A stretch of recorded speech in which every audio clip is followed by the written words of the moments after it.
মাদক ব্যবসার সঙ্গে টেকনাফের সাবেক এমপি আব্দুর রহমান বদির দুই ভাই আমিনুর রহমান ও আব্দুস শুক্কুরের সংশ্লিষ্টতা রয়েছে বলে জানিয়েছে পুলিশের অপরাধ তদন্ত বিভাগ সিআইডি।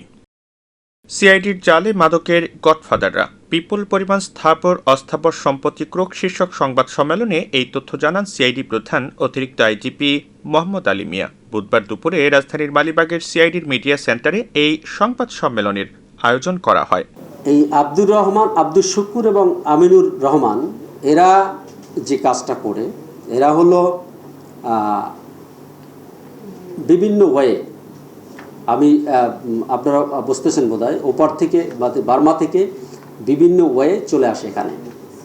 চলে আসার পরে তাদের এই নিয়োজিত যে ইয়াং গ্রুপ আছে, এই ইয়াং গ্রুপের মাধ্যমে বিভিন্ন জায়গায় পৌঁছে দেয় এবং তাদের সম্পত্তিও প্রয়োগ করা হয়েছে। এ সময় সিআইডি প্রধান বলেন, প্রাথমিকভাবে সিআইডি ৩৫টি মামলা তদন্ত করে মাদক মামলার মূল হোতা তথা গডফাদারদের মাদক ব্যবসা থেকে অবৈধভাবে অর্জিত অর্থ, ক্রয়কৃত জমি, বাড়ি ও ফ্ল্যাট সহ বিভিন্ন স্থাবর ও অস্থাবর সম্পত্তির সন্ধান পায়। আমরা এই পর্যন্ত মাননীয় প্রধানমন্ত্রী ঘোষণার পর থেকে, স্মার্ট বাংলাদেশ ঘোষণার পর থেকে আমরা এ পর্যন্ত ৩৫টি মামলার প্রকৃত মাদক গডফাদার, এই গডফাদারদের আমরা অ্যারেস্ট করতে সক্ষম হয়েছি, তাদের আইনের আওতায় আনতে সক্ষম হয়েছি।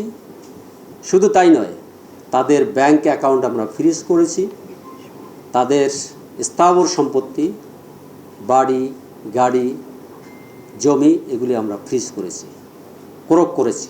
এদিন এক প্রশ্নের জবাবে সিআইডি প্রধান বলেন, কক্সবাজারে পর্যায়ক্রমে মাদকের সব গডফাদারদের আইনের আওতায় আনা হবে।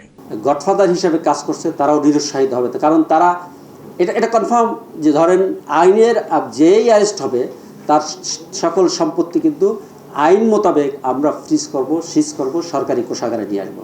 তো এতে গডফাদাররা নিরাশ হইত এবং তারা এই ব্যবসা ছেড়ে দেবে এবং অন্য ব্যবসা যাবে বলে আমি বিশ্বাস করি।